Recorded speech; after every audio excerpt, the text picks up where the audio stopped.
All right, hello everyone. Thank you for joining the great debate on sustainability 2026.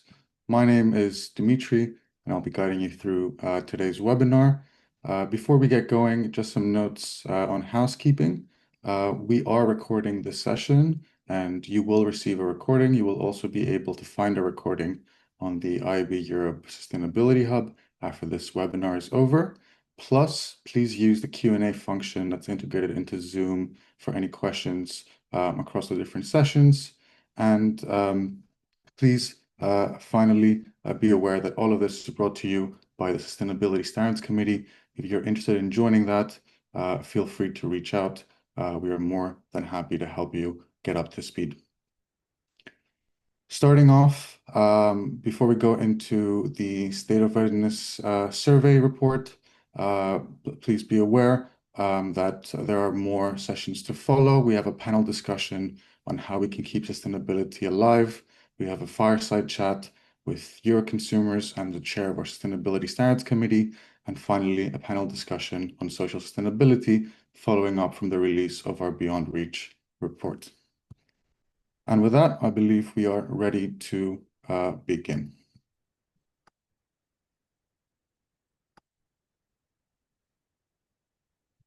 Fantastic.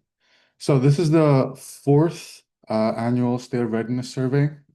It is a report that we have compiled every year to understand the state of progress when it comes to sustainability in digital advertising, but this one's a little bit different this year. Starting off, I'd like to cover what our objectives were with this report. First of all, the Sustainability Standards Committee has decided to expand its scope to address new topics, mainly social impacts, and we wanted to understand whether this is aligned with the digital ad ecosystem and its needs. Second of all, we wanted to reveal the main challenges faced by the ecosystem today and understand how these intersect with sustainability. We also want to understand what's driving work on sustainability, as well as how well the ecosystem is doing when it comes to managing ESG matters. Finally, we want to understand what stakeholders believe about the ecosystem's efforts beyond their own companies. Before we get into the results, some fine print first for transparency purposes. This is a survey that for the first time expanded from environmental sustainability into social matters. These are some of the examples we use to define that for respondents. We received 135 responses. From those, we filtered out 40% because they came from bots. And then finally, we encouraged companies from the ecosystem to submit responses, even if they were unable to answer all of the questions. For transparency, we do disclose how many respondents answered each question across all of the visualizations. Looking at the sample, we have decent representation from across the supply chain, as well as decent representation from across different functions. I would note that looking at the survey overall, keep in mind all responses are weighed equally, and therefore we do not essentially rebase the data looking at things like market share or revenue. Let's start off with which ESG issues matter for the ecosystem. For the first time this year, we ran a double materiality analysis looking at all of the responses to questions about how sustainability issues affect companies' financial performance and the extent to which sustainability issues have positive or negative impacts on the environment or society. This is commonly referred to as a double materiality assessment when it is performed by companies that are looking to compile a report on their sustainability performance overall. And looking at this, we uncovered that the Sustainability Standards Committee decision to also address social impacts is grounded in what is financially material and what is material from an impact perspective for the digital ad ecosystem. I would highlight that of all of the options presented to the respondents, options that have to do with social impacts strictly outranked governance and environmental impacts. And again, I would note that issues affecting a smaller subset of companies that are still quite important, such as water consumption, are comparatively underrepresented because of how we weight responses. Furthermore, I would note that there seems to be relatively good alignment between financial materiality and impact materiality, meaning that the sustainability issues that have positive or negative impacts on the environment or society also tend to affect a company's financial performance. So that being said, let's look at some of the main challenges for the ecosystem. Looking at the list of main challenges, I guess the first thing to highlight is that AI content ingestion and traffic dominate the 2026 list of top ecosystem challenges. We had a question around whether this narrative was driven by media owners in the response set, but after removing those, we noticed that actually the ratio of respondents that picked this option went up instead of going down. This could suggest that the rest of the ecosystem, apart from the publishers that are primarily affected by evolving issues relating to traffic and intellectual property. Even if we exclude those publishers, the rest of the ecosystem is still concerned about this topic, which could be explained a lot of different ways. For example, the rest of the ecosystem could be concerned about a supply side shock when it comes to audiences and open web advertising. Second of all, addressability, which was a key issue for the ecosystem in previous reports, has now fallen down the list. This also aligns with the deprecation and then the de-deprecation of third-party cookies no longer being a priority across the ecosystem. Then when we look at measurement, it has been for the first time surpassed by concerns relating to the economic environment. And actually, these concerns rank just below the top option of AI content ingestion and traffic risks. Finally, ad fraud seems to be a much more important issue for the ecosystem this year, which may also be explained by the expansion and growth in CTV. Looking at this, focusing on the sustainability options here, you will notice social sustainability ranked lower than environmental sustainability. Contrasting this to the previous question, this reveals some tension between what is being material and what is operationalized. It also has to do with what exactly it means for something to be a challenge for the respondents' companies. Next, let's look at what is driving ESG work. Now, we've asked the same question for all 4 years. We've done the sustainability survey here at IAB Europe. And one thing that was consistently coming up in the open-ended part of this question was employer reputation, which we added in this year. And we've noticed that it ranks pretty high compared to other options. Now, for years, corporate social responsibility topped the list of drivers. It seems that now compliance with regulation has come back and overtaken CSR. Plus, I would note that client expectations and requirements has fallen down the list a little bit compared to previous years. And then when you look at the bottom half of the ranking, that has remained relatively stable over time. Now, beyond just asking about drivers, this year we also asked respondents about what actual benefits they've seen from their work on sustainability to kind of dig in more deeply when it comes to what motivates them. 62% cited reputational improvements. And then if we look at other types of business improvements, such as cost efficiencies, campaign performance or CPM improvements, and new business or revenue, they're pretty much at the same level at about half of the share that cited reputational improvements. This shows that the reasons why companies are engaging with sustainability are changing. Compliance with regulation being so relevant again, following certain postponements when it comes to at least EU level regulation is quite interesting, and it may signal that in future years, when more and more of these mandates are relevant across the different waves of companies, sustainability may see a bit of a resurgence when it comes to the digital ad ecosystem. Furthermore, we wanted to look at reporting a bit more closely. I think it makes sense also looking at the list of drivers. First of all, let's start on the right there with the reporting bases and frameworks.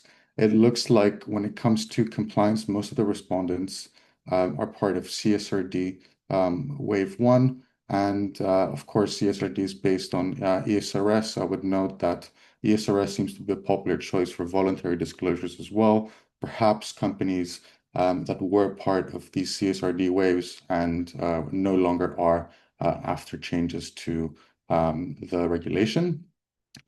Furthermore, I would also note that the VSME spec for small and medium enterprises, as well as SBTI and greenhouse gas protocol, so your standard science-based targets approach, seem to be quite popular as well. But about a third of respondents do not make and do not plan to make any such disclosures in the future.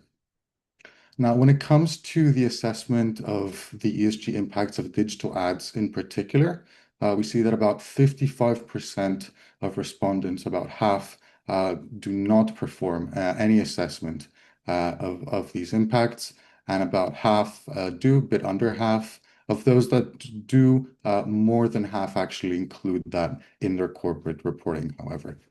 And then finally, looking at emission scopes, it pretty much looks like a lot of companies include scope one, and then it's a pretty equal between scope two, scope three downstream, and scope three upstream. Just do keep in mind that the way downstream and upstream are defined changes based on the position of a stakeholder in the supply chain.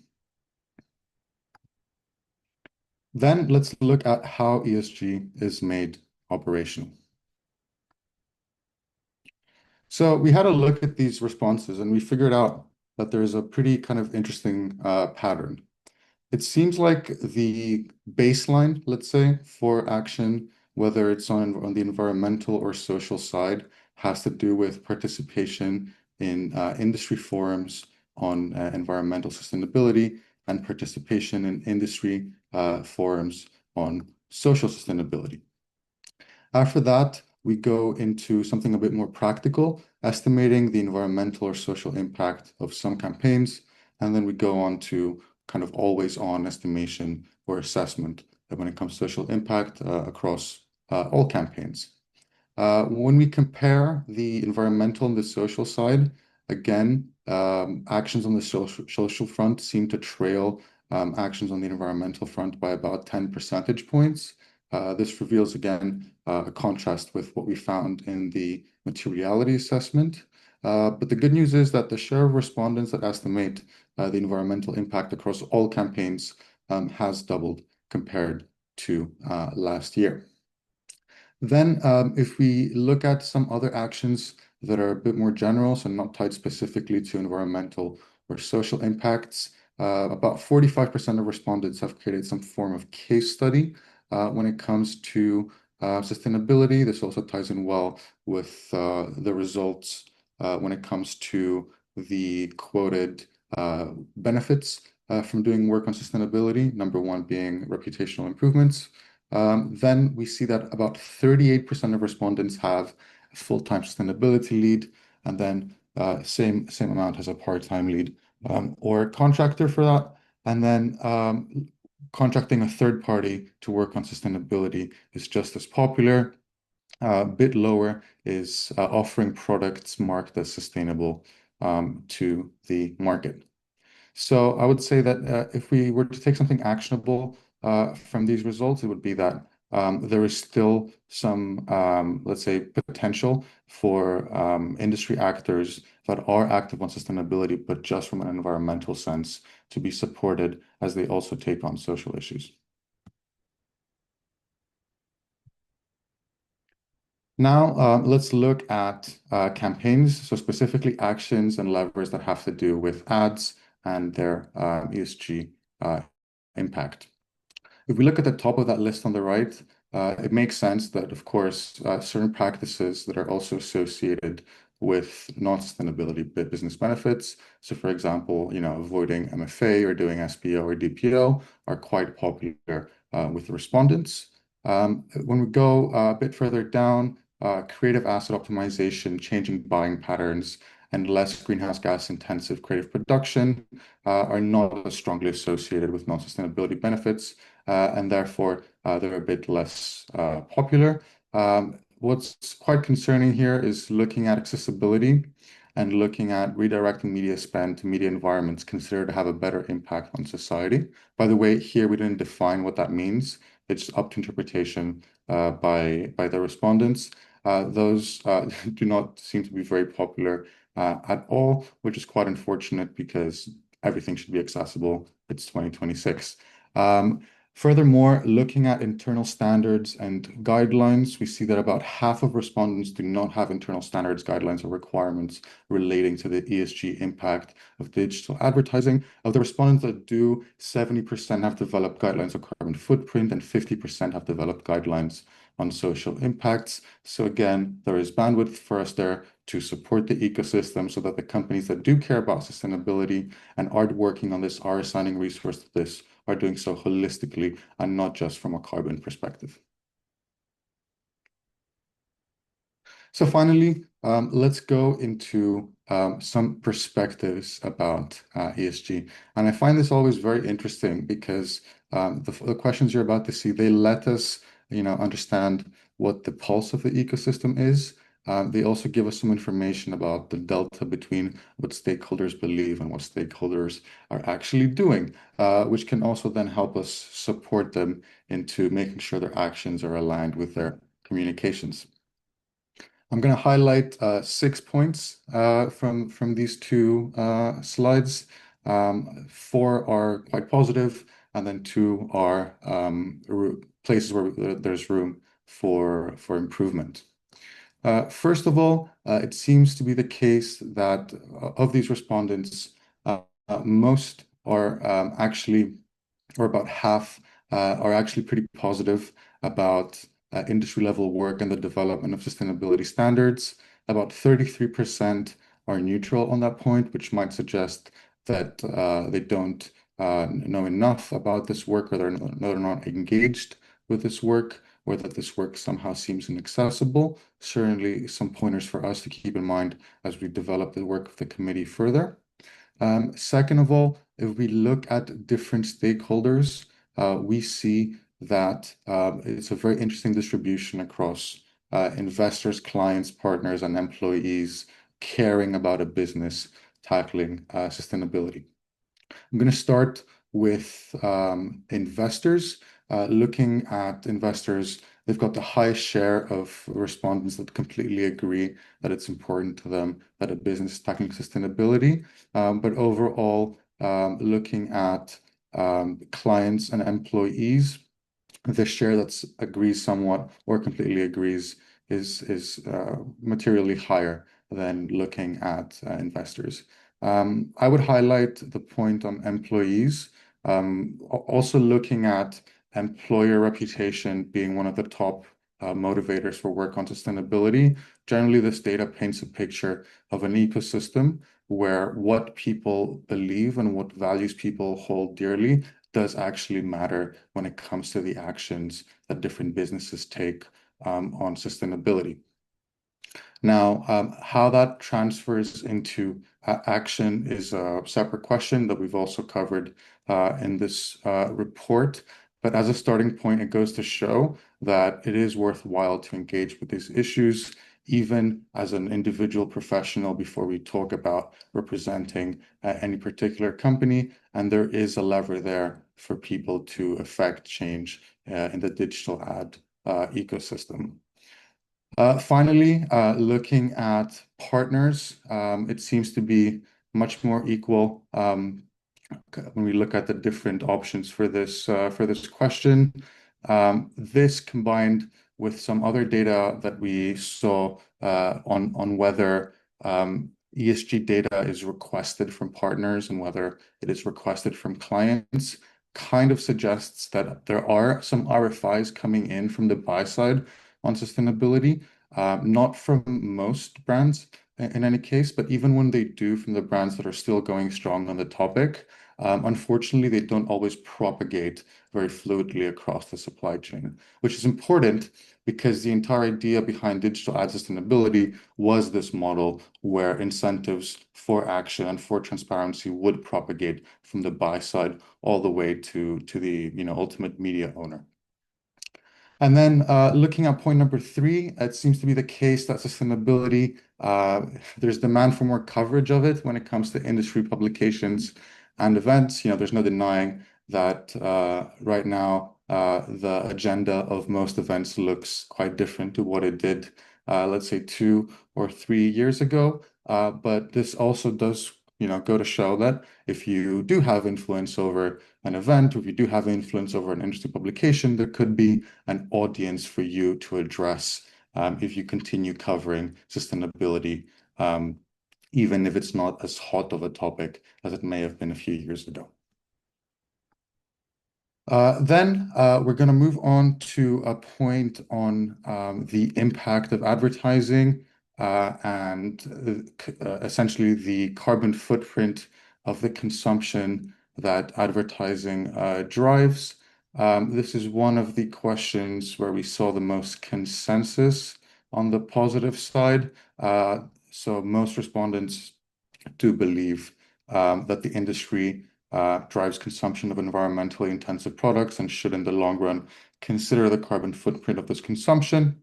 And this is something that is addressed by different industry groups, not by IAB Europe. We're mostly focused on the product carbon footprint of advertising and not this scope 4, let's say. But certainly a very strong signal there. About 70% somewhat or completely agree with this point.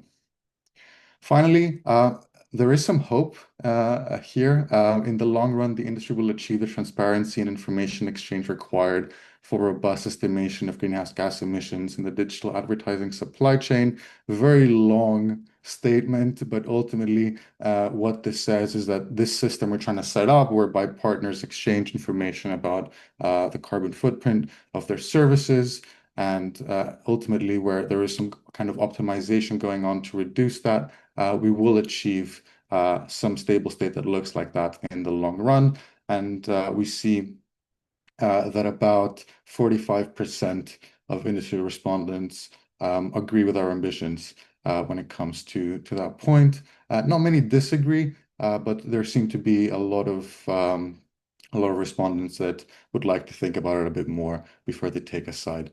And then finally, closing off on point number 6, we see that a lot of our respondents believe that professionals in the industry are not educated enough on environmental sustainability. This also aligns with the results we've seen over the past few years when it comes to the main challenges faced by the ecosystem when it comes to sustainability.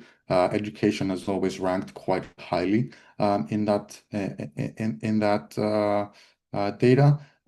We are always keen to support education, whether it's through, just joining the Sustainability Science Committee and learning more about what it is we do, whether it's through a course. There are opportunities out there. I know that basically there are a few options these days for training on sustainability as well. So I guess this is either a matter of just figuring out what kind of offering is best suited to your needs, or just convincing your colleagues to go ahead and learn more about the topic as well. Finally, this year we took one of the questions that has gone that has been presented in the conclusion slide across on the report across the past couple of years, and we turned it into a score. Why did we do that? Because people understand scores better than they understand Likert scales. So looking at the score, which is basically based on a question about whether the ecosystem believes it has done a good job compared to last year, we see that on balance, we're still in the positive, but we don't believe we've done a good as we don't agree that we've done a good job as much as last year. Now, if we were to highlight just some top-level conclusions, I would focus on 3 things. Number 1, the gap between what is considered most material and what is operationalized. That is a pretty significant tension when it comes to our work in 2026. And again, this kind of justifies our ambition to do more to operationalize the management of social impacts beyond just carbon footprint. Second of all, For years, the data showed that sustainability is held back by the absence of recognized standards and frameworks. This is the first report that we've compiled while a standard to estimate the emissions of the digital ad supply chain has been live and has been live for nearly a year now. And this has not acted as a catalyst for widespread operational change, as we had hoped and as we would have anticipated based on responses in previous editions. That doesn't mean it doesn't make sense for us to continue working on these things. It doesn't mean that it hasn't had somewhat of a positive impact. It just means that, on balance, looking at the different kind of effects that are influencing how important sustainability is for the ecosystem and how much resources put into sustainability for the ecosystem, it seems to be overshadowed by other effects. For example, concerns about the economic environment, excitement for AI, and things like that. Finally, looking at this model I mentioned, this blueprint for how the ecosystem can implement, more careful work on sustainability. You spend more time and resource understanding impacts, managing impacts, creating opportunities. Incentives from the buy side remain limited, and where present, they don't consistently translate into coordinated action across the supply chain. So basically, we need to do more to ensure that when we have buy-side interest, it extends not just to, the first level of partnerships within the digital ad ecosystem, but across the full supply chain. And we do have the necessary data exchange to build robust understandings of the impact of the full supply chain, not just from an environmental perspective, but also from a social perspective. Without this transparency, it's pretty difficult to understand the full scope of these impacts, and therefore this transparency being facilitated and being demanded by different stakeholders would also be a pretty positive signal overall. And that is it. If you would like to see the full report, you can click on the link we're going to put in the chat pretty soon, or you can just scan this QR code. And if you have any questions, I'm more than happy to answer them via email. Thank you very much, and I hope you found this interesting. And I don't know if there are any questions, but I'll stop sharing my screen now and just check that.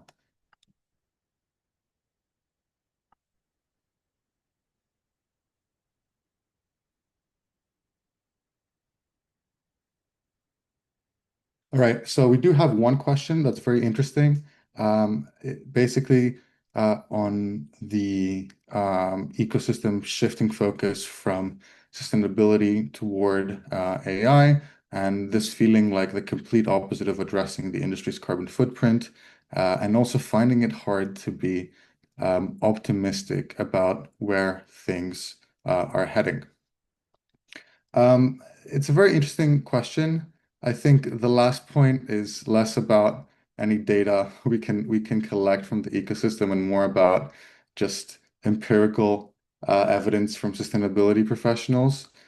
My take on this is that in general, digital advertising is very hype-based.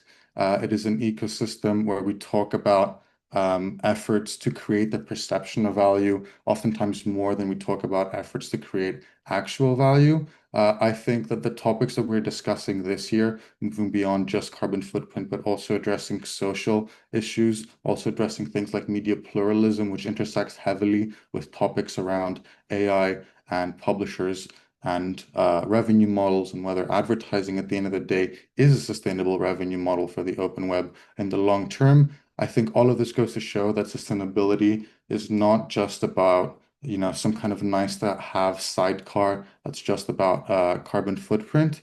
It is actually about whether this ecosystem works well and is healthy in the long term.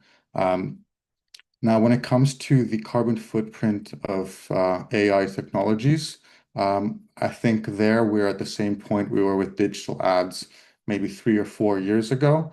Every kind of third-party assessment is based on proxies that have not been evaluated for robustness because there's no primary data to compare that against in most cases.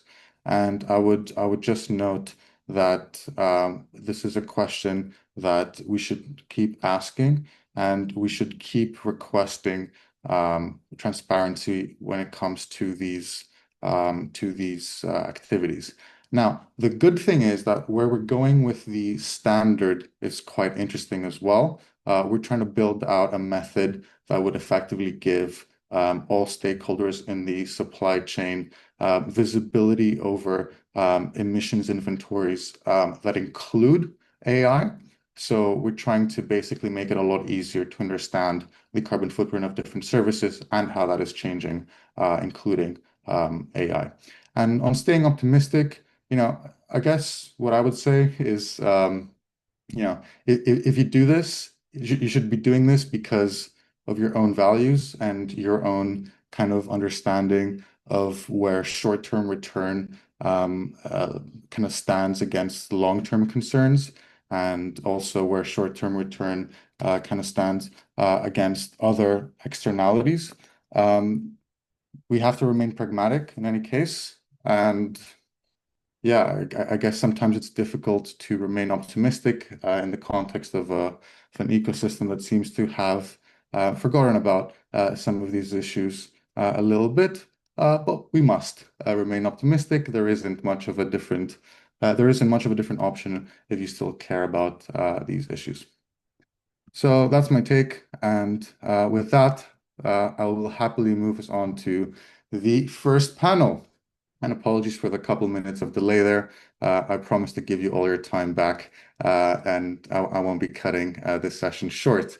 So we've got with us Audrey, co-founder and chief product officer, Impact Plus, Clément, head of client services, carbon success manager at DK, and Justin, senior director of client services at Sedara. Thank you very much for joining us. Let's dive right into it. So, our reports have shown that sustainability can get lost in the mix of a long list of business concerns, especially this year when we have issues like AI content ingestion and traffic, where we have concerns about the macroeconomic environment overall. If you each had a minute with a CMO of a top 10 global advertiser, what would you tell them to convince them to commit resources to digital ad sustainability? And Audrey, let's start with you. So, hi everyone, and thank you, Dimitris, to organize this event with IAB Europe.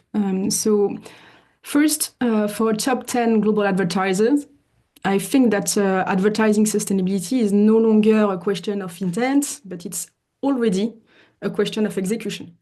For example, for Asmita Dubey, who is the global CDMO of L'Oréal, part of the top 5 or top 10 advertisers of the world, this topic is already operational. They have scaled carbon measurement across markets, across media, across platforms, across agencies. They have set their reduction target. They are implementing best practices at scale across billions in media investments across more than 50 countries. So if I have 1 minute with a top 10 CMO who hasn't begun this yet, because I don't know all of them, I wouldn't try to convince them that it matters. I would say your peers have already moved and you're already late, very late. But the good news is that what you need basically to accelerate is only to choose one people of your existing team to pilot a global project. Only one for a huge company, top 10 advertiser, huge company. And this person, with the support of the right provider, can have a huge impact and position you as a leader in sustainability in advertising. All right. And I would like just a last word. For a global CMO, none of these scales unless it's stress and performance. So when you remove structural waste within the media supply chain, you improve both carbon outcomes and business outcomes. And that's where, with the CMO, the conversation begin to be strategic. All right, very interesting. Very pragmatic. Justin, over to you. Yeah, thanks, Dimitri, and thanks, IAB Europe, for putting this on. This is awesome. Yeah, first, I guess this question assumes that compliance with industry standards and just being climate conscious might not be enough. But there is a strong business case too. And piggybacking on what Audrey mentioned, sustainability is tied to performance. It helps build the long-term resilience that your business needs. And to Audrey's point, it's a journey that a top 10 advertisers company would already be on. So it's pretty easy to expand the coverage of that measurement to the media vertical. On the sustainability being tied to performance standpoint, there's been a narrative about sustainability being a trade-off, and that's frankly, that's bogus. We've seen that campaigns can both lower performance, or excuse me, lower emissions and see stronger performance within media. So, for example, at Sodara, we worked with one of our clients, Pixability, who measured their Epson campaign, which hit campaign goals like 60% lift in site traffic, and then also improved ad recall while cutting campaign emissions by 4 times. That and many other cases show that there's brilliant case study opportunities there for PR and just hitting your bottom line. The other aspect is the long-term resilience. Focusing on sustainability can help with the satisfaction, the retention, and the recruitment of both employees and clients. So a lot of what Dimitri was showing earlier is highlighting and emphasizing that people want to feel proud of where they work and who they work with. And AdNet Zero came out with a Young Leaders report showing that all momentum is going in this direction. And employees come and go based on sustainability now. And taking a credible and measurable approach reduces reputational risk and helps you win and retain business with partners who are asking harder and harder questions on this topic every year.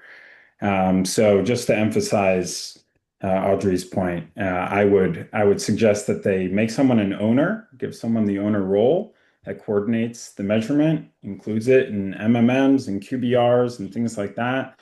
And then they measure and then they share. And if it's an advertiser, they should mandate that their partners also measure via the GMSF, like MasterCard and Microsoft have recently. Mhm. Clément? Thanks, Dimitri. Thanks for having me. I'm really happy to be here. So I think it's important to know that investing in sustainable advertising not only reduces environmental impact, but it also improves delivery quality and create a healthier media environment. So let's look at two concrete examples. If I run a programmatic buying, reducing the carbon impact linked to programmatic allocation means I need to reduce the number of partners involved in the bidding process.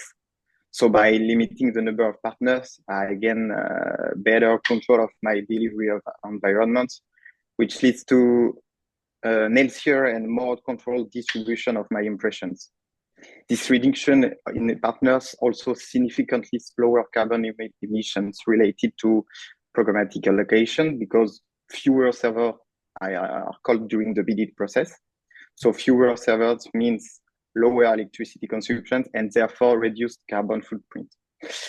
Let's take at the second example. According to an ANA, in 2024, 15% of ad spend will go to MFA AI-driven websites. For context, MFA AI-driven, it's made for advertising websites that are at curated sites with little to no quality journalistic content, designed only to maximize impression in low quality environments that ultimately damage brand image. So if I am to deliver 1 million impressions and 15% of them end up on MFA websites, I will need to deliver 15% more impression on quality environments to ensure that 1 million impressions are actually delivered in a suitable context. Mhm. The issue is that I would have to deliver a total of 1,150,000 impressions, generating significant additional carbon emission for those extra 150,000 impressions. So to finish, I would say that wanting to reduce the carbon impact linked to advertising distribution leads to get a better control of the delivery environment, more transparency, and therefore to the preservation of its brand image. That's a great point. I would highlight that in the example you mentioned, the observability you need to optimize from a completely non-sustainability perspective is the exact same observability you need to optimize from a sustainability perspective. So the fact that this transparency doesn't exist perhaps should be something that is addressed more generally and not just from a sustainability perspective. Cool. Yes. Justin, back to you for a second. Okay, you said the trade-off between sustainability and performance is bogus. There's certainly a group of actions where it's bogus and it doesn't exist, and maybe there are some other actions where the trade-off does exist. Let's focus on where the trade-off doesn't exist and start there first. What kind of improvements can brands with more carbon awareness expect? Yeah. Well, the carbon awareness itself is half the battle at the beginning because it helps turn sustainability from this vague concept into an actual analytics and performance tool. And first, companies need to be measuring via the GMSF to do that. So all of that aside, you know, when teams can actually see emissions, they often first discover that what they're already doing are hiding some big sustainability wins. We've seen cases where measurement surfaced major avoided emissions simply by cutting wasted impressions. For example, our client Channel Factory at Sadara, they've worked with one of the major European utility companies and they avoided 131 tons of carbon with their delivery compared to if they hadn't avoided 23% of misaligned or wasted impressions. So I would bucket the win-wins in both performance and sustainability into three kind of main buckets. Mhm. One is better attention and engagement from cleaner environments. The other is more efficient reach. And the last is lower waste and higher conversion rates. Mhm. So the better attention and engagement, lower carbon inventory often correlates with fewer wasted impressions, fewer hops in the supply path, and higher quality ad experiences in general. So when ads load faster and show up in less cluttered placements, you see stronger engagement and brand lift, more efficient reach for TV and out of home when taking into consideration the co-viewing.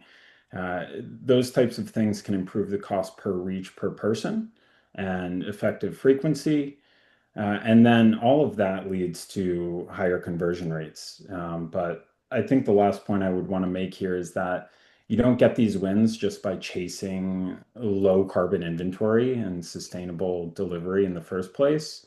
You get them by building this carbon awareness into the team and the workflow so that the measurement is just operationalized and it's seen alongside your KPIs. And that's where the big wins will be highlighted.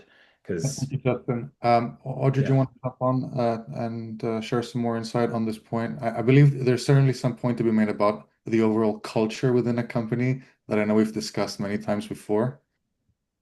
Yeah, I totally agree with what Justin said, and I think what is important to understand is that it's simple because today campaign optimization it's already multidimensional. I mean, when you optimize a campaign, you optimize across CPA, you optimize across ROS, completion rate, attention rates, reach curves, whatever. And you do it often at the same time for multiple KPIs. So adding greenhouse gas emission data into that, it's not a disruption, basically. It's simply adding another data point, another data layer into your optimization models. And as it's measurable, it's optimizable by algorithms, because many of the best practices are scalable by design with that. So when you do some inventory controls for quality, MFA, and so on, when you do targeting to push more budget on some lower consuming context, when you target some screens, some connections, everything can be automatized. When you work on the creative weight optimization, this can be embedded into your production processes with your post-production agencies. Carbon intensity signals can be embedded into your bidding algorithms. So all what you need to do that is just the right infrastructure that you have mostly put in place for other media KPIs. So first, an always-on measurement layer, collecting automatically all your campaign data, transforming it into greenhouse gas emissions, and making these signals consumable, ingestible by your algorithms, or at least at the same level of your usual media KPIs. So when your emissions are consistently evaluated and at the right level of granularity, you become able to ingest that in buying algorithms, just as CPA, just as usability. And we saw this at Impact Plus very clearly with a client, with ENGIE. It's a global energy group. In this case, emissions per euro spend is pushed into buying algorithms alongside VTR, alongside cost per view, also because you need to control your costs. And we provided the carbon measurement layer, and the results are significant in these cases. When you see a 61% reduction in emissions per completed view, because that's your main KPI in this case, you can see also a reduction in cost per completed view, around 10%. Yeah, So it's not a trade-off. I'm going to cut you off there because I want to get to some other questions, but it's great points. And I guess the overarching point is that this ecosystem should not have an issue optimizing for carbon like it optimizes for a bunch of different things. I do have some questions about how, for example, systems in advertising treat things like confidence and uncertainty overall. But if we're being honest, it is just a matter of the right kind of tech being built around this matter, which always follows investment in this, which always follows interest and motivation to do stuff about this. Okay, following two questions, I want super fast responses and then maybe some discussion between you. We're going to start with Clement. Clement, what can we do to ensure that nothing gets left on the table when it comes to these actions that are a win-win, as Justin put it, from a performance and a sustainability perspective? How do we exhaust the potential for advertisers to invest in them? Yeah, I'll be fast, Dimitri, no problem. So I think it's important to have a three-point approach. First, as Audrey and Justin said earlier, to have a global reference, and you can also have a reference by market to include carbon KPIs in the reporting of the campaigns. Secondly, it's important to ensure that all countries are involved and the referent continuously trains the different teams. And finally, to hold regular check-ins with your measurement partner to make sure that the reduction guidelines are well understood, well implemented, and both globally and locally to verify the alignment between performance KPIs and carbon KPIs. I think by doing that, you can ensure that nothing gets left on the table. Thank you. Justin? Yeah, I would bucket it into two different groups. One is don't go it alone, and the other is to consider both the macro and the granular reduction opportunities. So in that first bucket, use your partners. If you're a global advertiser, a top 10 global advertiser, then your buying power has a lot of influence down the supply chain, and emissions of all parties below you are a part of your emissions as well. So include it in your RFPs, in your contracts, that budget, it may be dependent on partners' GMSF compliance and things like that, because that will incentivize them to then work with you and reduce, which then would reduce your emissions. So that's the first thing. And the other is just to look at macro and micro. Don't just think on the creative level, also think at the device level. Macro, think about the different channels in which have the lowest impression intensity or grams of CO2 emitted per impression, optimized by partner. All of those run different A/B tests, run different low carbon inventory packages like Sadara offers that are still optimized towards your KPIs, but within low carbon inventory. Thank you, Justin. Audrey, what would you add? Um, at Impact Plus, we kept being asked the same question by advertiser. So we decided to share our operating framework into a guide named Sustainability Simplify that's open to everyone. You can see it on our website. So it's built in four pillars. The first one is groundwork. So you align the objectives, budget, etc. across the company. The second pillar is to evaluate, of course, consistent KPI and so on. The third is reducing, putting in place the actions, but in parallel, you build for scale. You automate data collection, you embed sustainability into your process with agencies, and so on. So when this structure is applied consistently across business, and you have the checklist, we've seen that sustainability moves very fast. All right. Sounds good. Go check out the guide, everyone. I've got another question for you all. Brands, they want to reap reputational improvements from work on sustainability. Based on the survey, number one benefit they're seeing actually. At the same time, they want to avoid reputational risk from being labeled a greenwasher, which is also referred to sometimes as greenhushing, when that has the effect of actually demoralizing, let's say, companies and making them avoid work on sustainability. How do you help a brand navigate that? How can they claim the win without going too far? Justin, we'll start with you. Yeah, I would start off by saying that this industry needs to focus on sustainability a lot more. So if there are wins to be announced, then they should be shared for others to learn from. While what you shape up will be a PR win, it's also important to realize that transparency is more important than perfection.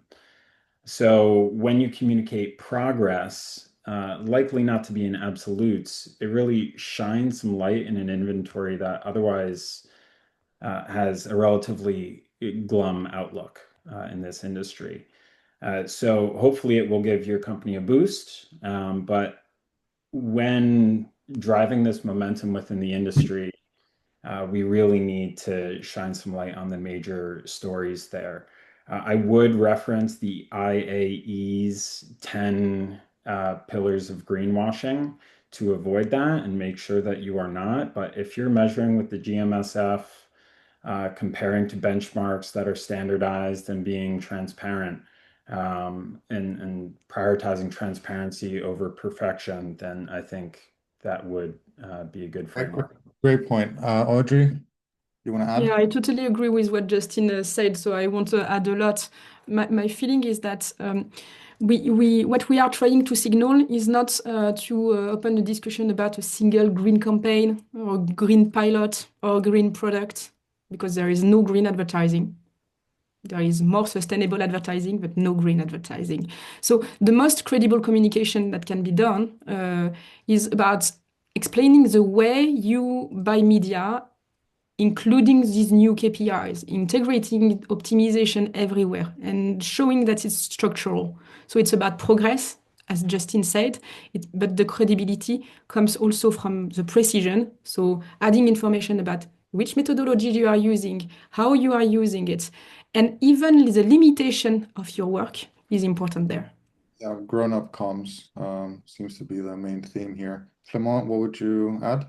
Yeah, I totally agree with Audrey and Justin. But at first, I think it's very important to be transparent about the action taken. Brands should clearly explain what they measured, what action they implemented, and what results they achieved. Transparency about both progress and remaining challenges helps to build credibility. Second, focus on concrete measurable changes rather than making broad sustainability claims. Brands should highlight specific steps they took to reduce the carbon footprint of their advertising, such as creative asset optimization, improving media efficiency, or working with lower carbon partners.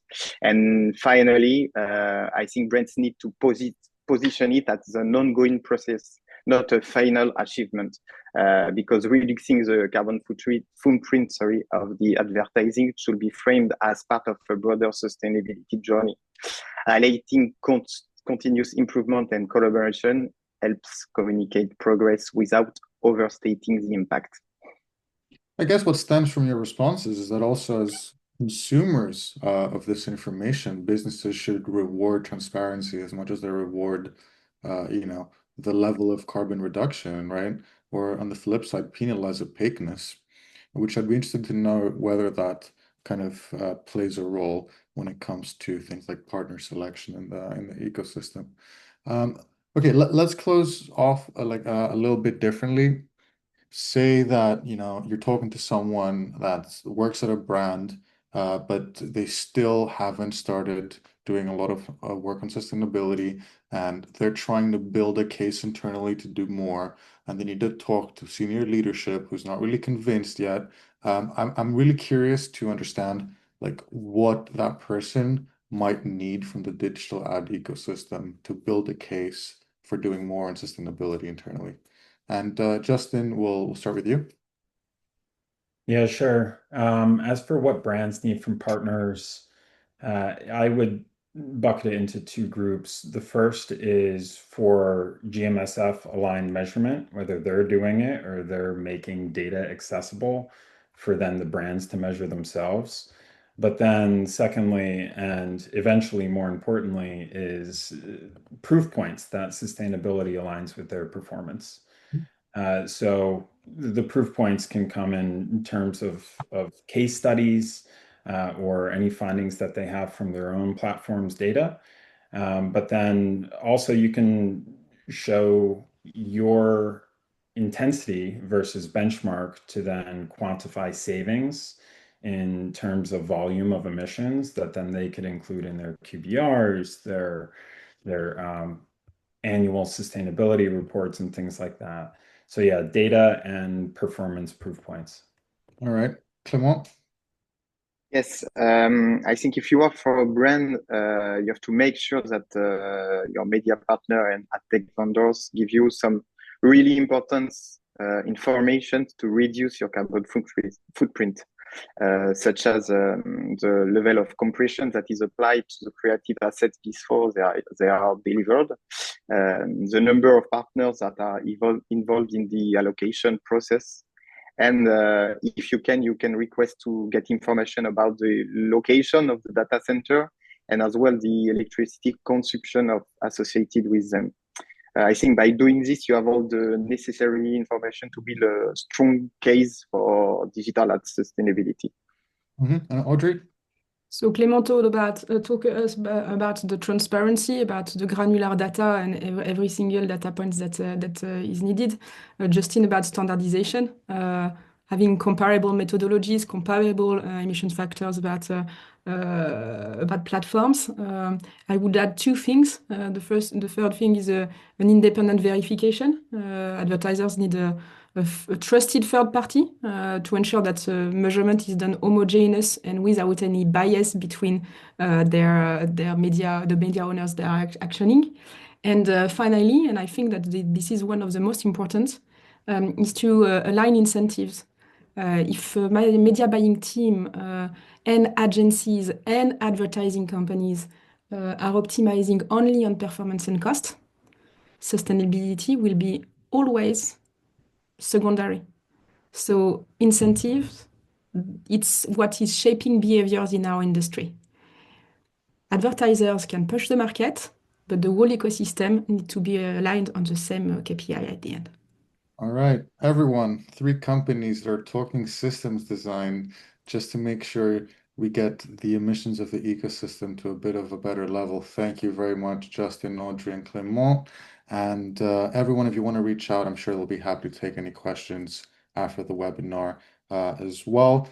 Now it is time to move on to the second session of the day. So I'm pleased to be passing over to Stefan Hubert, who, besides being the Director of External Affairs and Sustainability at 7-One Entertainment Group, is also the chair of our Sustainability Standards Committee. So, Stefan, if you're with us here, passing over to you to also introduce your fireside discussion. Thank you very much, everyone. Thank you very much, Timmy. Thank you, everyone of the panel. I am not able to switch on my camera here. My video start. Okay, there we go. There we go. Thank you. Okay. Now, after discussing the ecological questions behind digital advertising, we are now stepping into the social parts more. And with me is Marco. Marco, thank you for joining us today. As Digital Advertising Association, we unfortunately, I'd say, do not often host consumer organization voices in our own sessions. So I really appreciate you being here. Thanks again. Before we jump in our little fireside chat, could you give us a very crisp introduction? Who are you and what is Euroconsumers?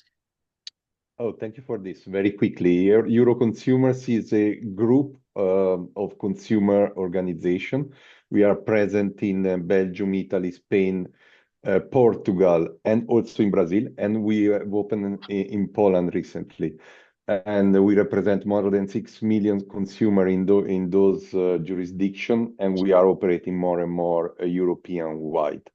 So we represent consumer, we interact with institutions, and we provide services. We are a membership-based organization, so we know what is digital advertising also for our operation. So I like to also consider this a common way of discussing and approaching in a sustainable way these tools. That's great. So obviously you're bringing in the consumer evidence base and the consumer perspective. And furthermore, now you have learned in our Beyond Reach report we've published last year from the Sustainability Standards Committee of the IAB Europe about our thoughts, about our perspective around the social impacts we surfaced. So bringing those things together from your perspective, what are the most important issues related to social impacts in digital advertising today, and why those? Yes, I read the report and my compliments for this. It's very interesting. Well, I would make 2 points. First, the opacity in the data use and profiling in advertising. So many people still do not understand how their data are used, what profile are infer about them, or how this shape the ads that they receive. So there is evidence from also the European Commission digital fitness check. I will not go, probably you know all the data about that. So consumer, for example, 41% of consumer report difficulty understanding how their data would be used in digital advertising. And so opacity, and this is the first point. Second point is the risk of exploiting vulnerabilities through targeting advertising. Of course, personalized advertising is highly effective. So there are many good aspects on that. But then we need to make also pay attention on the vulnerable consumers and how they can be affected by that.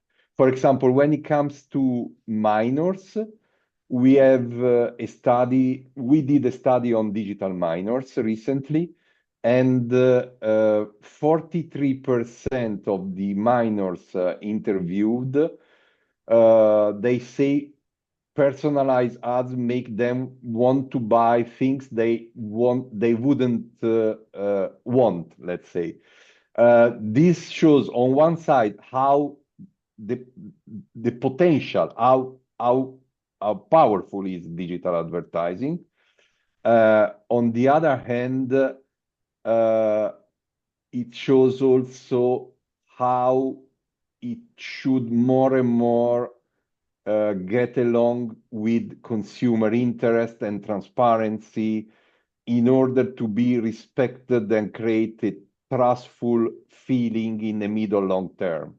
So there is also the middle long term. There is not only the short term, and trust is something important in these markets. And my recommendation would be to invest in trust. And when the target is vulnerable, we need to put a lot of attention. Yeah, I see. Obviously, there are commercial incentives in ad-funded media and services, which, as you also described already, can shape product design and user experience at the end, and the product needs perhaps as well. In your view, to be more concrete, which choices create the greatest risks for consumers, and where is probably the line between effective persuasion and undermining at the end people's autonomy? Well, again, I would divide two things. At the interface level, the confusing controls that consumer perceive sometimes. So the harmful choice architecture that they can perceive, sometimes it's just a perception, but perception is everything. And so asymmetry between accept and reject or layered friction on that. This can make privacy choices difficult to exercise in practice. On another level, more on the supply chain level, consumer have per se little visibility into how many actors receive their data, for what purposes and for how long. So this complex chain, also the real-time bidding can involve broad data dissemination that individuals and consumer cannot reasonably understand or control. So in terms of how to tackle this, Yeah. Sorry. No, it makes sense. So then the hard trade-off somehow, what practical kind of guardrails could our industry adopt to reduce these kind of harms without undermining the role of advertising plays in supporting free access to content and services? In terms of guardrails, I believe there are many experiences already ongoing. We need to be more consistent and more continuous. Of course, the industry should focus on accountability and transparency by design, without undermining, of course, legitimate advertising. So, usable standardized consent and preference interfaces, clear disclosure of profiling and ad partners, stronger governance and auditability across the supply chain, greater use of privacy preserving and contextual approaches. So, but more in general, short term, I say already before, but I want to stress it again.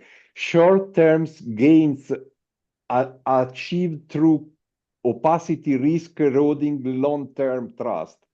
So sustainable advertising, my concept of sustainable advertising require design choices that make the value exchange visible and fair, also for the end consumers.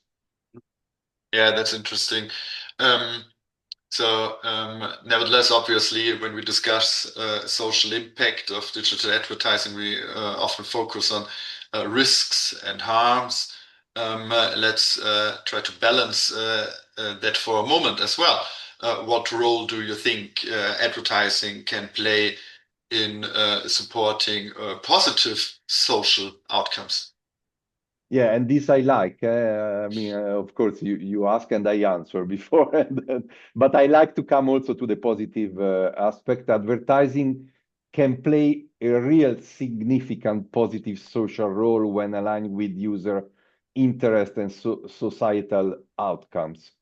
For example, it founds a wide range of media services and creators that people value, from journalism and cultural content to small business and community voices.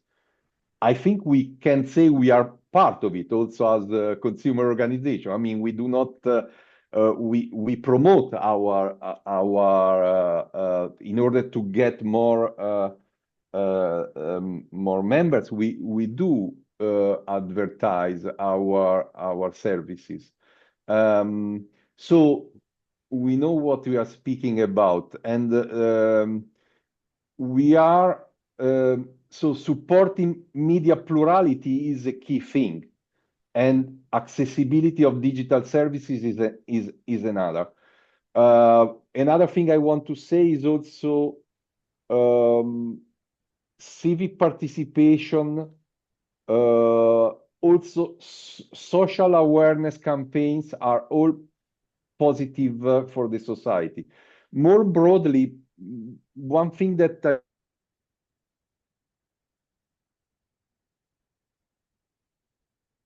existence as a consumer organization or consumer in general. Advertising does not only fund media supply, it also aggregates and signals consumer demand in markets. So ensuring this approach is what I call democracy of demand, reflect informed and autonomous choices, and helps aligning commercial success with positive societal outcomes. I believe if we focus on this win-win approach, the advertising will be commercially more effective, and the society overall will get more benefit out of that. I think that totally makes sense, and we should keep especially this role, this positive role of advertising in mind as we are discussing also the challenges behind the digital ecosystem in the next years ongoing. So, speaking about the future, if we're going to meet probably again in next year, mid of next year, what kind of, as we're working actually on it, what kind of observable outcomes would convince you from the consumer perspective that real progress in digital advertising is happening? We know we are under scrutiny in some parts of this ecosystem by regulations, by the Commission in the European Union especially. So what's the real progress you would love to see, and probably divided in two parts: one more user facing, and one, as we have now seen the Beyond Reach report and are familiar with the digital advertising hemisphere, and one behind the scenes, and probably in the same breath, what is the most constructive positive role you want advertising to play in the next months in society, provided we get these guardrails you already mentioned right? A lot Well, of questions. I first hope of all, that's yeah. I hope that we are going to meet again in 12 months. I mean, I love to have this kind of interaction, and I hope that we shouldn't wait 12 months before to measure some impact on these two approaches. In terms of user facing, I believe I would be satisfied if people can easily see and control how advertising use their data. So including a clear explanation on profiling, uh, straightforward opt-outs, and usable preference dashboard across major services. These are on the user face. On the behind the scene, measurable uptake of more privacy-preserving advertising models, including contextuals and similar approaches, alongside stronger transparency and accountability standards, of course, across all the supply chain. These two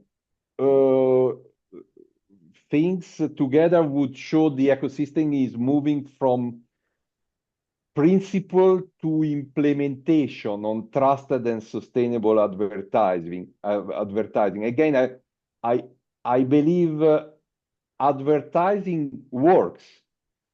The key here is ensuring the fact that it works in people interest. I don't even speak anymore about consumer. Can I use the word people here? Sure, sure. And this will be a benefit for the business and for the industry of advertising. So shortcut produce a lot and in a very measurable way in a very short run. But trust is the engine of this system. So let's have a middle long-term vision and let's work for the people. At the end, this will really feed the industry even better in a middle long term. So that's, I believe, the challenge. Yeah, that's great, especially as we are living in a more fast-moving, technical moving society than ever before. We have to keep in mind that we're doing our everyday business, not just for the technique. We are doing it for the people. We're doing it for the society at the end and for working society. So, Marco, thank you very much. We already run through the time, and my takeaway is probably somehow simple to say, but easy to do in the next years. Trust from digital advertising is built through design. Consumer can at the end understand and control, and through accountability that holds up also under stress, we will definitely have in these kind of fast-moving times. So thank you very much. It's great. It was a pleasure. Thank you. And we'll continue this topic immediately in our panel 2 of today on social sustainability, explicitly following up from the Beyond Reach report. The panel is moderated by Manu from WPP and our vice chair of the IAB Europe Sustainability Standards Committee. I'm looking forward to the discussion with your outstanding guests. Manu, please take the mic and the stage. Thank you from my side to everyone interested today in our debate, and looking forward to see and discuss it furthermore. Thanks. Thank you very much, Stefan and Marco. I have to say I wrote down a little quote from Marco because I thought it was extremely interesting. Short-term gains impact on long-term trust, and I think we shouldn't forget how important is focus on what the work that we do today impacts on future and the future of our industry. So thank you so much for that. Good morning and good afternoon, actually, everyone, and welcome. So in this last panel for today, we're going to focus on social impact of digital advertising in media. And the conversations for today is going to be inspired by the Beyond Reach report that was launched towards the tail end of last year by IAB Europe Sustainability Committee. So the report was a crucial first step on bringing clarity on how digital advertising impact society beyond its just commercial outcomes. So we touch a lot of different topics, and it is a very complex landscape. And our goal today is to explore the nuances, the challenges, and the opportunities that arise. So for me, we have an incredible panel of experts, of companies that participated to this report as well. So very excited to introduce you to Professor Lisa Walter. Lisa is the Head of Research Center for Sustainability, Media and Marketing at the University of Applied Science in Hamburg. She's going to bring that academic and research perspective to our conversation. Next on line, we have, please welcome James Townsend. James is the CEO of Stagwell's EMEA. And what he's going to offer is his perspective from agency side on how he works on important industry initiatives such as the Future of News from Stagwell. And then finally, we have Oliver Dean. Oliver is the co-founder of The GoodNet. The GoodNet is an ESG data company, and I'm looking forward to hear his crucial perspective on how data and technology can drive positive social impact. So welcome everyone, and thank you for being here. To set the stage, I would like to hear from you what stood out from the Beyond Reach report and how it connects to your current work. So Lisa, ladies first.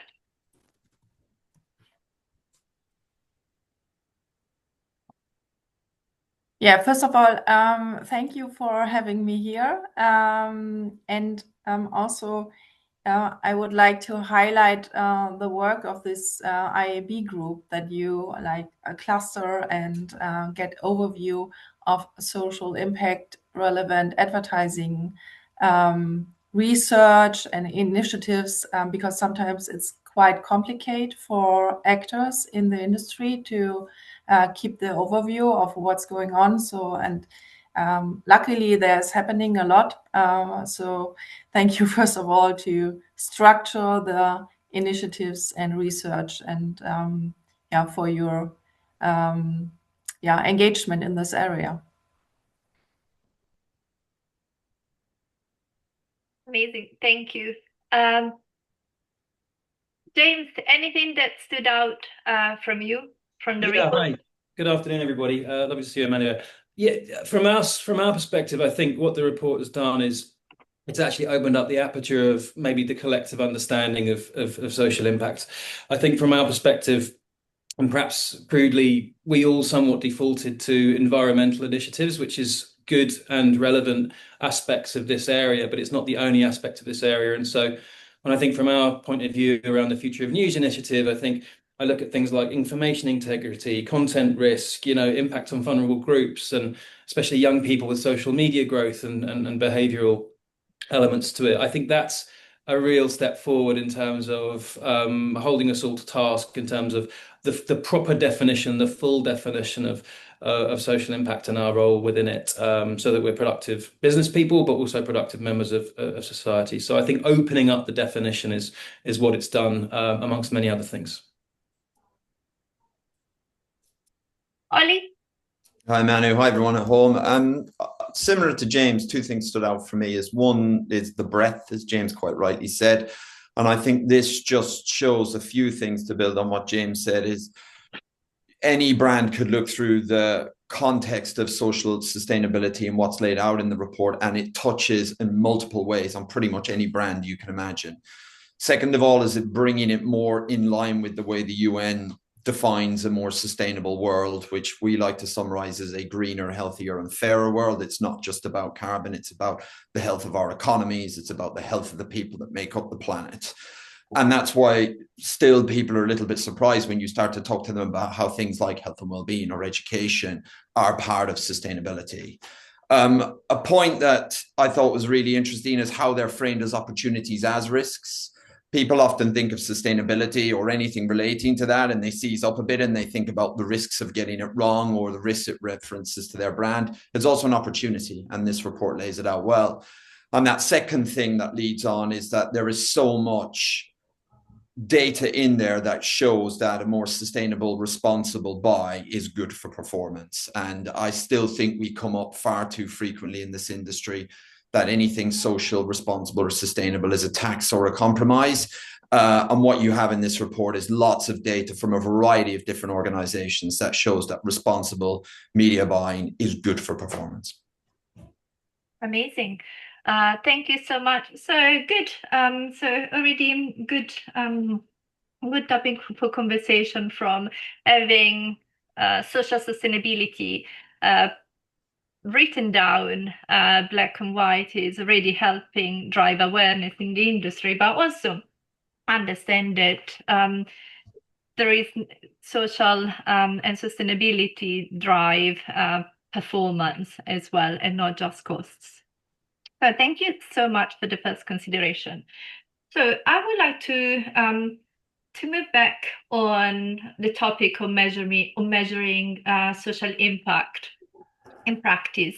And Lisa, I would like to hear from your perspective, what's the most critical consideration the industry need to address right now and why? But also, where do you see the biggest gaps in our current understanding and action when it comes to effectively define and measure these impacts?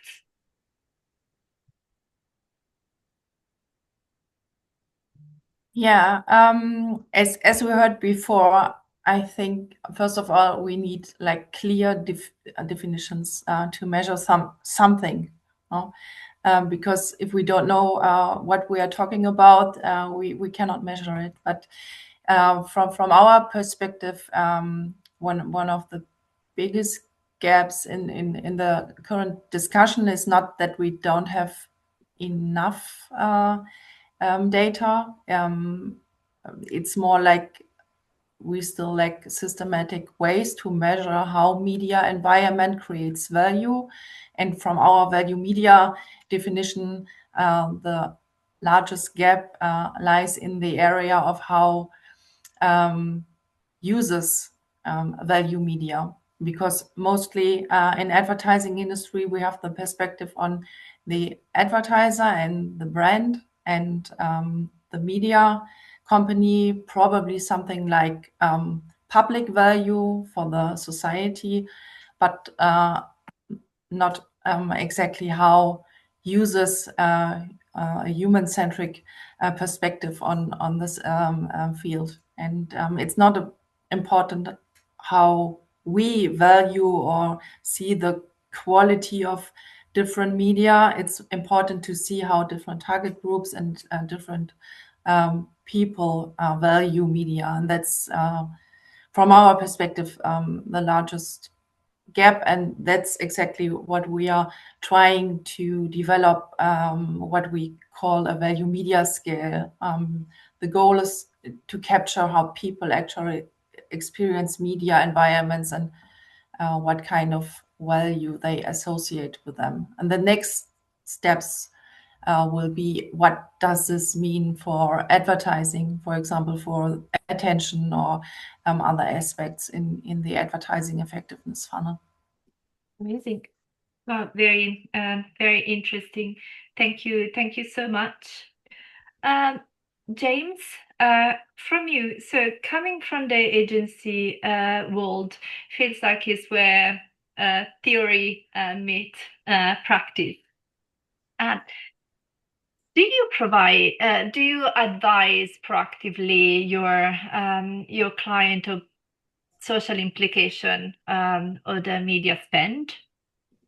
And do you, Go ahead. Yeah. yes, and do you see advertiser providing guidance in the briefing process?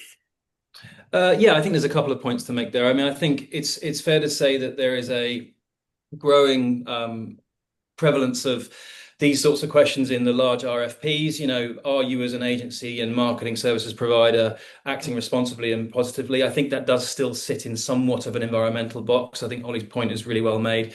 It's a broader world than that we're kind of trying to tackle and deal with. But I do see that being more prevalent. I don't think it's a driver, to be frank. And I think Ollie's point was well made earlier, which is that it doesn't have to be a false paradox, you know, in terms of attacks versus the actual more optimistic view that it's an opportunity. I think it does becomes somewhat self-selecting. Whether that's a good thing or not is for another day. But I think, you know, we have a client, Patagonia, very much thoughtful about how they behave and how they show up for obvious reasons in terms of it being a core part of their business. Other clients are frankly less focused on that. When I think about the new Future of News report, I mean, we want to be a bit more specific. So we wanted to focus on a sector, and it started out with a kind of moral theory. You know, a free and funded press is a really good thing for the world, especially now. And it's been defunded over time because of a sort of lazy definition of brand safety. So if it's not relevant to my brand, it must be unsafe. And we don't agree with that. So the research we did to disprove that, to show that, you know, the marriage of a productive social agenda, which is a free and funded press, a healthy press, by investing media dollars into that sector, was a good thing. Journalists get paid and journalists can do the good work that they do. But also there's a marketing and a business opportunity we saw. So making the business case and the marketing case, you know, news junkies, as we termed them in the research, are a high value audience that are hard to reach if you're not investing in news. And so for many, many clients, I think marrying a business and marketing argument and a measurable business and marketing argument with a point of view that is encouraging goodwill that does exist to turn into investment, I think is what we're trying to strike with our report and the work we're doing subsequently. And have you found success in challenging these perceptions? Yeah, I think, like I said, I think anecdotally there's goodwill, but I think the research has helped us make a more scientific argument and a less subjective argument and a more factual argument about the fact that audiences are there and sizing those audiences, the fact that those audiences are a certain type of demographic that are attractive to advertisers. And then over time, what we've been able to do is for the record, we're investing more this year than we did last year, sort of high single digits. So not off a small base. So I think we're putting our money where our mouth is, but I think our clients are responding to some of the data and some of the factual arguments we're making around reaching those hard to reach audiences, whilst also doing some good along the way. But I do think it's in that order to be. Okay. Yeah. Okay. Thank you. Ollie, for you, so you funded the GoodNet. So GoodNet is a company that is specifically designed to plan, optimize against ESG metrics. And can you speak a little bit more about your approach and how do you make that social impact truly actionable for your brand in their day-to-day work? Sure. So our kind of stand back moment, like why we founded this company, why we launched, or why we exist, is the fact that we believe that media is uniquely placed to shape a more sustainable and responsible world. Not only does it have the social impact footprint that any other industry would have, it employs people, produces carbon, all of those things, but its uniqueness is the sense that it informs, or in some cases misinforms, educates, entertains billions of people all over the world, and that can positively or negatively impact the behavior of literally most people in the planet. So that scale of how it can be measured against social impact is really, really exciting for us. And we also saw a clear need for some business like us to exist, in the sense of, if you took something like diversity, equity, and inclusion, there's so many different ways in which you can measure that as an advertiser. So, for example, we meet advertisers that diversity, equity, inclusion means their ads funding content that champions the rights of underrepresented groups. For other cases, it's about appearing in those things and contextually talking to those audiences. In some cases, it's about the ownership of the media owner to ensure that they're getting more diverse owned small and medium enterprises and more equality into their supply chain. Or for others, it's about making sure that their ad spend is aligning towards companies that share the same values as them. So just one part of social impact can be measured in a variety of different ways. So when we launched, we really simply bring it back to a blueprint, or our data does, of 4 C's. Number one is content, is about measuring content, whether it's any form of online content, to understand whether that aligns with any one of the UN Sustainable Development Goals, be that health and well-being, gender equality, climate change, whatever that is. The second C is corporate. That is signals to understand the behavior and the makeup of the entity that owns the content. Do they have diverse and inclusive employment practices, transparent net zero goals? Are they a small, medium enterprise funded by somebody from an underrepresented group? The other C is community, is does that media serve a community in any way? Does its content serve an underrepresented community? Or indeed, thinking outside the box, does a digital screen on a bus shelter in an area fund public infrastructure in that particular community? Because in most of out-of-home's case, it does. Final C is carbon, but we won't go into that now. But essentially, it's a holistic way of helping advertisers optimize, validate, and verify their ad spends towards any of those particular things. So if you're somebody like a American Express and you want more diversity in your supply chain because you have it elsewhere and you want it in your media, you could do that through ownership. If it's about your NatWest Bank and you want your ads to show up in environments that are representative of the ethnic breakdown of our country, then you can do that as well. So it's about helping brands ultimately do 2 things. Is number one, if you want really customized metrics based on really specific goals around accessibility, around equality, or in some cases, if you're taking your first step into this as a brand, you're really, really scared of it and you just want one simple metric, almost like an index, that says, if I optimize my spend towards this metric, I'm kind of doing good everywhere broadly. Okay. Then brands will also work with us in that. So there's a range of really detailed and customizable to, we just want to take the first step to be more responsible and want more catch-all stuff. Amazing, thank you. And yeah, it's about supporting also. I feel like we touched already on the three big main players of the media triangle, which is respecting the consumer, supporting good quality media, and advertiser supporting the whole ecosystem. Lisa, I have a question for you. So the report quotes you directly when you state that measurability arises through clarity, and suggested that social impact should be treated like brand equity. So can you expand a little bit more on what you mean with this statement, especially for who is not too familiar with all the metrics, but also how close do you think we are as an industry to make this comprehensive and more clear measurement of social impact? Yeah, sure. What I meant was social impact in media. I believe it will only become measurable once we are conceptually clear about what we measure, because at the moment you can see the discussion is about trust, about responsibility, about well-being, about societal value. And from an academic perspective, we are mixing up different aspects, and we don't have like a clear concept, because trust, for example, we are not there that we can say, is it a condition, is it an output, is it a moderator in the process? But often without a structured framework, we cannot translate the idea of value media or social impact in media in the industry. And what I meant with the brand equity learnings is in the 19th, you saw in academia and marketing science, there was a body of literature, especially from Aker and Keller, who developed something called like brand equity and customer-based brand equity models.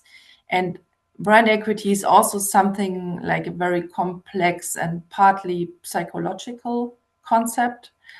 And over time, they developed something evidence-based models. It took some time in academia, but it was successful in the end, and also the industry adapted measures. So in the end, it's important that you don't have like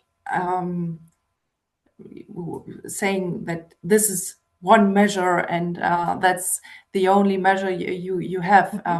You should take it like an academic process, and these approaches in brand equity are widely used today. You have like the brand value rankings, or companies are using it internally for management processes to improve their brand and also to compare it to different in the market. And that's something we believe a similar logic which can be applied to media. So in our value media research, we observe, for example, in the recent phase that media brands and often also whole media genres have value profiles in the minds of users, and that's something good. And that's also very important because this is not about classifying media as good or bad. Our insights already show that different environments and media create different value contributions, and users clearly differentiate between media. And that's a very good finding, we believe, for the industry, because otherwise, if people, users would say media is media and there's no differentiation, then we would be at the end of the road. But from also from an advertising perspective, this is actually very helpful. And if we understand these value profiles from media genres, we can move beyond like very simplistic assumptions about media environments and start thinking more strategically about where advertising fits best within specific usage context. For example, it's a different context if users use media for a functional value context versus an emotional value context. And that is something what we are trying to conceptualize and making it measurable. Yeah. Do you have any examples or any best practices that you can share? Yeah, for example, what we found, we are our model is based on the so-called theory of consumption values, and we adapted to media consumption contexts. And in the qualitative phase, for example, we found that resilience is a specific dimension which can be useful, and we are testing it in the quantitative next phase, or also something called pulled immersion. To a specific point, it's good if media has the quality or the value that users are feel something like an immersion experience with the media environment. But this is also something where social aspects come into play, because it can there's a tipping point where users feel like losing control, and there we are where we can see like even from previous academic research, the so-called rabbit hole of users, it can be actively interrupted with advertising. So if you connect these different knowledge from academia and industry, we can see or use this information to get this to another level, I would say. Okay, thank you so much. This is extremely interesting and deep. I would like, I can't believe we are already towards the tail end of our panel today. I would like to open, I would like to move the conversation a little bit more towards commercial value. So, and how do we build the commercial case for responsible advertising? So I would like to have I have a question open to the whole panel, but how do we, as an industry, prove the commercial case for responsible advertising to our CFOs or to our procurement team? And for me, how do we demonstrate that doing good is not just a cost driver, but a tangible business ROI? So how do we prove that long-term gain versus that short-term race? Well, why don't I start, and I'm sure Ollie can give a broader perspective. I mean, when we thought about the Future of News initiative, the theory was we have a high value audience and a high value media, just as you suggested, Lisa, in your commentary. Not all media is the same, and our feeling was that news and journalism as an environment which has some actually quite unique audiences, news junkies, as we define them, people who are looking at news 7 to 10 times a day and really using news and journalism as their really preeminent environment where they digest media. That's 18% of the consumer population in Germany and about 10% in the UK. So if you're not there, you're not reaching that consumer group. And you could argue that the demographics in that group are of high value to certain and many sectors. So the first thing we wanted to do was really prove that there was a business case for this. I'd probably start at the other end of the scale from maybe where Ollie starts, rightly, which is that, we're looking at a business case and hopefully working back to something that's sustainable and doing good along the way as, business people looking to help grow client P&Ls and grow client financial agendas and brand and business health, if you like. But if you can find that marriage where both exist at the same time, there's something that is, to me, that is a definition of sustainability, because you get out of a subjective argument, you get out of a moral argument, which may be right, but is hard to make in the third quarter of the year when the CFO has some tough decisions to make. So what we've done is try to explain that, first of all, advertising next to news that might be bad or negative is not a brand safety issue. And the research definitely proves that. It has no impact on the effectiveness of that advert, whether it's good news, bad news, or news that might not be relevant to your brand. So that was the first point to make. The second is to say there's an audience you can't reach without this. And that's an audience that has a value to you if you can add value to their environment over time. And I think the third thing we're doing is really now the next phase of this is really kind of quite hard-nosed kind of comparative tests. So A/B testing would be a crude way of describing it. So controlled tests where you put a mix out there, and to point to Lisa's point, not all media is equal. Include news and don't include news, and then show the results over time. So you can really make an argument.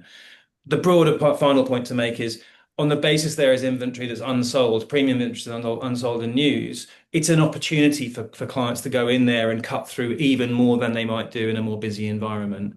So it really is about trying to take the subjectivity out of it, trying to create objectivity through data testing and make some arguments and then prove them along the way with some hard-nosed research. That's really our position, certainly from a news and journalism perspective and the news sector, and getting behind that sector and supporting it.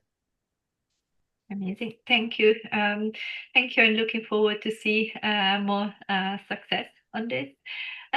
Ollie, do you want to go next? Sure, I'm conscious of time, so I'll talk quickly. I always look at what's going on outside our industry to start with. BDO, big financial services group across the world do a really interesting thing on attitudes of CFOs to sustainability.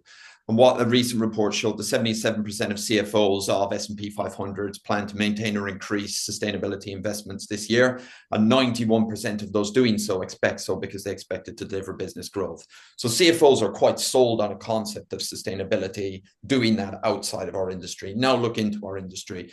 Whenever we sit down with a brand, we just say, let's talk about two things. Number one, performance comes first. This is about sustainability powered performance, how you can use these signals to improve. So the KPIs we're chasing are the KPIs you're chasing, whether it's cost per acquisition, video completion rate, whatever that is.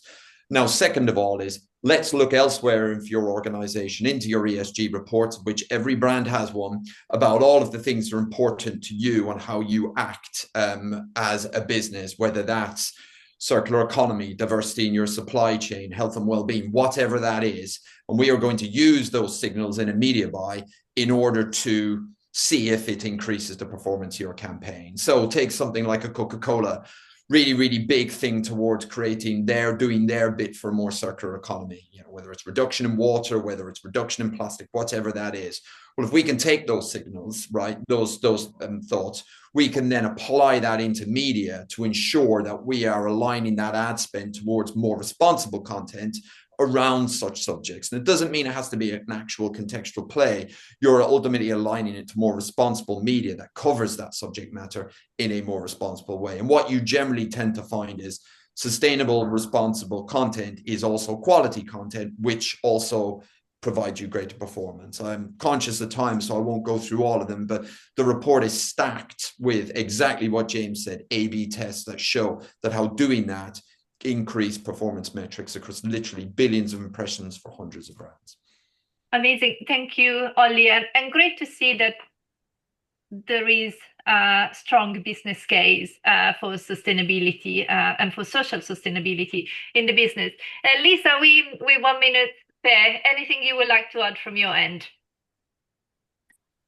A lot has been said already, but I would like to add from a broader perspective that sustainable media or sustainability in your industry should also be like what Oliver just tried to demonstrate, kind of a lean management aspect to not develop new data, or more like the principle to use the existing data in a more structured way, because I think it's not the problem that we have not enough data. It's more the problem that existing data sources are not used in a proper way and are not used in a way that they are serving as a proxy for social sustainability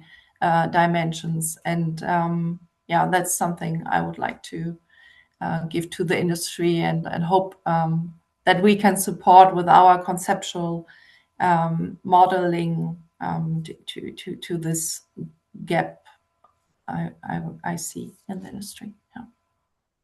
Thank you, Lisa. I'm looking forward to see more of the results of the great work you're doing and you're driving. I would say that this brings us to a close of our panel today.